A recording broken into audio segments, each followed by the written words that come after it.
diet and may be a sign of serious deficiencies. Here's what you need to know about the keto flu.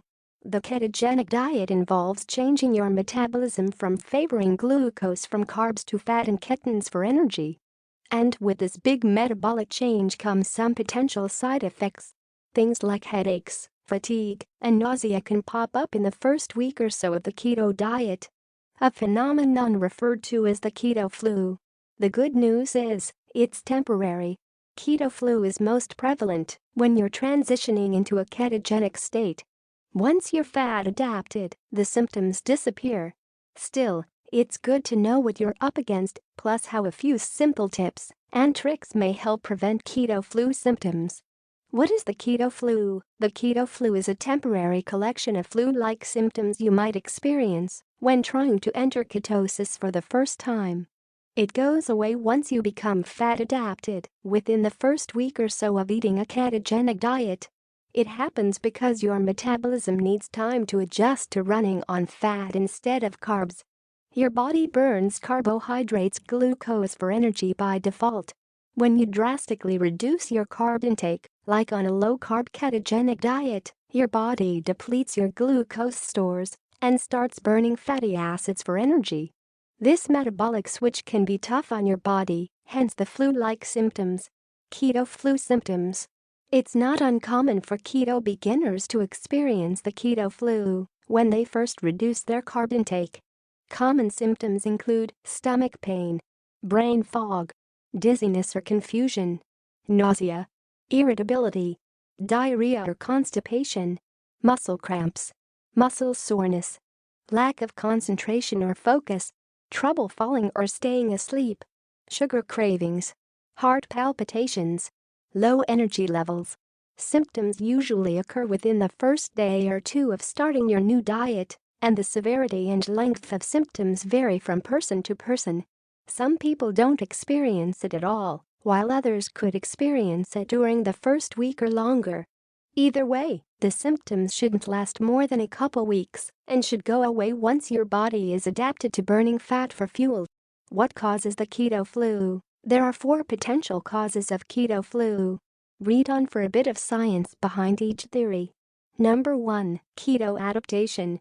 Keto adaptation means adjusting to the process of beta oxidation, or burning fat for energy instead of glucose from carbs. The ability to switch between burning fat and burning glucose is called metabolic flexibility. Those with less metabolic flexibility are more likely to experience keto flu symptoms as their body adjusts to using fat for energy. Genetics also play a role. Some people are naturally more capable of handling the energy switch. Takeaway: adapting to ketosis is the main cause of the keto flu. Number 2. Electrolyte imbalance. When you radically decrease the amount of high-carb processed foods you were used to eating on the standard American diet set, your body starts to lose water quickly. This is because all the glycogen-stored glucose you've been accumulating on a high-carb diet is bound to water in your body. Each gram of glycogen is stored with 2-3 grams of water. When you go keto, your cells use up all that glycogen, which means that your water weight gets flushed out. So now you're losing both fluids and important electrolytes, which then causes dehydration and electrolyte imbalances. This combo can cause flu-like symptoms like headaches, fatigue, and aches and pains until everything becomes balanced again. During your transition, it's crucial to replenish your stores by increasing your water intake. You'll also want to add back the minerals you're losing, i.e., electrolytes such as sodium, magnesium, and potassium. This will help ease the transition and ensure you're still getting an optimal amount of the nutrients you're losing through your urine. Properly hydrating with extra water and electrolytes will help you prevent and reduce your keto flu symptoms. Takeaway: losing water and electrolytes when you're transitioning into ketosis can trigger flu-like symptoms. Number 3. Lack of micronutrients. Another common trap many beginner keto dieters fall into is not eating enough micronutrients. When you cut out certain vegetables, fruits, and grains. You need to eat adequate amounts of keto-friendly foods to get the micronutrients you were getting from those foods. For example, if you drastically reduce your carb intake and start eating primarily eggs and cheese to stay keto, you're at risk of creating nutrient deficiencies. To combat this, it's essential to eat a wide variety of nutrient-rich keto foods and stay healthy during your transition.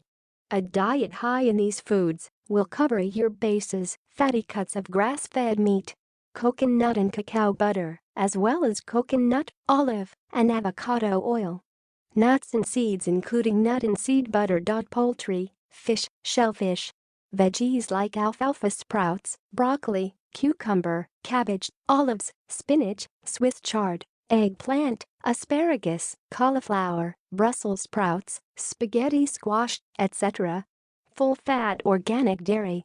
If you're short on time or always on the go, supplementing with micronutrients may be an easier option, so you're not missing out on essential vitamins and minerals. Each scoop of this perfect keto micronutrient powder comes packed with pure, plant-sourced nutrition from 26 different fruits and veggies, helping you get a healthy dose of these important micronutrients without having to physically eat almost 30 healthy foods. It's also free of sugars, cheap fillers, and additives, so you'll never have to worry about any questionable ingredients kicking you out of ketosis. Read next: foods to avoid on a keto diet. Takeaway: micronutrient deficiencies can trigger the keto flu. Eating a nutritious ketogenic diet is key. Number 4. Carbohydrate withdrawal. Some studies suggest that sugar affects the brain in a way similar to addictive substances like heroin or cocaine. Consuming sugar provides the feel-good hormone known as dopamine. That's why carb withdrawal can contribute to the keto flu. You'll see this in the form of mood swings, irritability, cravings for sugar, and other adverse symptoms. This is especially pronounced in people who eat more processed and refined carbs and sugars. People in this category also have more trouble adapting to fat burning, therefore they have a harder time losing weight. But this doesn't mean you should abandon ship. If you're experiencing these negative withdrawal symptoms, it's a sign your body is getting closer to reaching ketosis, and you just need to power on. At this point, the keto benefits really start to kick in. Once the sugar and carbs are finally out of your system, you'll start to lose weight and realize that after the initial discomfort, the keto benefits are well worth it. Takeaway: carb withdrawal can worsen keto flu symptoms, particularly if you're used to eating high-carb, processed foods. 5 ways to get rid of the keto flu. If you're already experiencing the keto flu, take comfort in knowing this is temporary, and there are things you can do to reduce or even eliminate symptoms during your transition to ketosis. If you suspect you've been hit with the keto flu and you're past the point of prevention, below are some things you can do to get rid of it. Number 1. Stay hydrated. As mentioned earlier, drinking extra fluids and staying hydrated should be your top priority. The water loss that occurs at the beginning of a ketogenic diet needs to be replenished. The more often you do that, the easier the transition will feel. Drink plenty of water throughout the day to help reduce symptoms like headaches, fatigue, or nausea that are often caused by dehydration. Here are some easy ways to accomplish this. Keep a reusable water bottle near you, filled at all times, so you can drink it wherever you are. Always drink when you feel thirsty, but try to catch it before thirst strikes. Drink most of your water during the day, so you're not waking up in the middle of the night for a trip to the bathroom. Takeaway: drink more water to get rid of headaches and fatigue. Number 2. Replenish electrolytes. On top of getting enough water, your next focus should be balancing your electrolytes. You may not have considered your electrolytes before keto, unless you were exercising vigorously or had too much to drink the night before. The transition from using carbs for energy to using fat for energy will flush important electrolytes from your system. And each person loses electrolytes differently. Keep these general guidelines in mind. To mitigate a potential imbalance, increase your sodium intake. This will help counteract the water loss that happens when starting a keto diet and replenish sodium. Get your sodium from Himalayan pink salt instead of regular table salt. Supplement with magnesium. Low magnesium levels can lead to depression and insulin resistance, among many other issues, so it's important to include this mineral in your diet. Some rich food sources of magnesium include hemp and pumpkin seeds, cooked spinach, halibut, cashews, salmon, macadamia nuts, avocado, and dark chocolate. Eat potassium-rich keto foods. Potassium is another key mineral that should be on your radar but probably isn't. This electrolyte is involved in heartbeat regulation, muscle cramping, energy production, bladder control, and body temperature. If you're feeling any issues connected to these areas, consider adding more potassium-rich foods like avocado, Brussels sprouts, mushrooms, zucchini, and pumpkin seeds to your keto meal plan. Eat calcium-rich keto foods. Broccoli, leafy greens, chia seeds, sardines, and salmon are all packed with calcium. And bone health isn't calcium's only job. It's also vital for blood clotting, muscle contractions, and good cardiovascular health. Take an electrolyte supplement. If you need instant relief, taking an electrolyte supplement will help replenish your levels faster than foods can. Check out the vitamin and mineral supplement guide for more information. Takeaway: keep your minerals in check or take an electrolyte supplement to balance your electrolytes. Number 3. Exercise. The type of exercise you do matters during your transition from burning carbs to fat. Your exercise performance may temporarily suffer while your body is adapting to a higher fat and lower carb intake. So while you probably won't hit a personal record during this time, that doesn't mean you should stay in bed. Getting light exercise 2 to 3 times per week can help make your body more efficient at switching between carbs and fats for energy, i.e., metabolic flexibility, which helps decrease keto flu symptoms more quickly.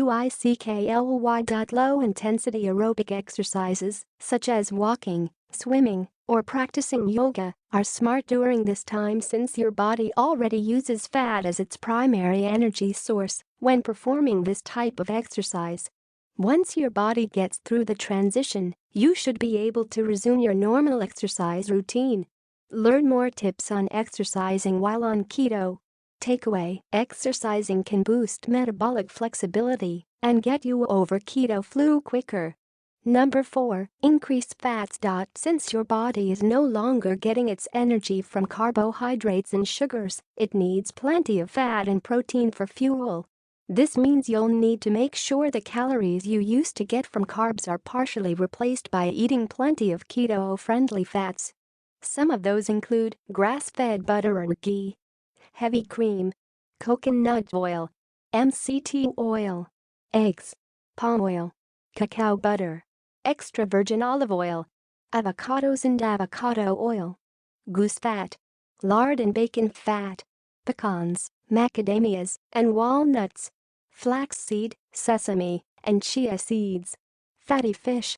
Increasing your fat consumption while reducing your carbohydrate intake will help ease your transition since you'll be pushing your body into using fats for energy. Supplementing with MCT oil can also help you beat the keto flu by increasing your ketones levels, which can shorten your transition period. If you find the keto flu persists longer than a week, reevaluate your macros. You might still be eating too many carbs and not enough healthy fats. Sometimes people think they're transitioning into ketosis, when in reality hidden carbs might be holding them back.